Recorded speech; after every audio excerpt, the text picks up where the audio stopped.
എന്താണോ ഞെട്ടുന്നത്? ഞെട്ടിക്കുന്ന വാർത്തയാണ് ആശാനെ. പുതിയ ചെക്ക് ഇൻ നയവുമായി പ്രമുഖ ട്രാവൽ ഹോട്ടൽ ബുക്കിംഗ് പ്ലാറ്റ്ഫോമായ ഓയോ.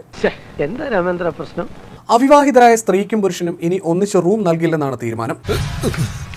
ഇപ്പൊ എന്താ പറഞ്ഞ? അവിവാഹിതരായ സ്ത്രീക്കും പുരുഷനും ഇനി ഒന്നിച്ച് റൂം നൽകില്ലെന്നാണ് തീരുമാനം. അയ്യോ, ഇനി നമ്മൾ എന്ത് ചെയ്യുമല്ലയ്യ? ഭാര്യ ഭർത്താക്കന്മാർക്ക് പുതിയ തീരുമാനമനുസരിച്ച് ഹോട്ടലുകൾ ചെക്ക് ഇൻ ചെയ്യാൻ സാധിക്കുകയുള്ളൂ. കഷ്ടായി പോയി. ഇടവഴി മൂത്രപ്പരിയൊന്നും നമുക്ക് പറ്റില്ലട്ടാ. ഏതെങ്കിലും ലോഡ്ജിൽ റൂം എടുത്തിട്ടുണ്ടെങ്കിൽ പുതിയ പോളിസി പ്രകാരം എല്ലാ ദമ്പതികളും ചെക്ക് ഇൻ സമയം ബന്ധം വ്യക്തമാക്കുന്ന രേഖകൾ സമർപ്പിക്കണം. ഇതെന്ത് ന്യായം, ഇതെന്ത് നീതി, ഏതായാലും സാധനമെല്ലാം കെട്ടിപ്പെറുക്കി താൻ വേഗം സ്ഥലം വിട്. എന്റെ ലോഡ്ജിലെ താമസം മതി. ഓൺലൈൻ ബുക്കിംഗിലും ഇത് ബാധകമാണ്. ചതിച്ചോ ദൈവമേ.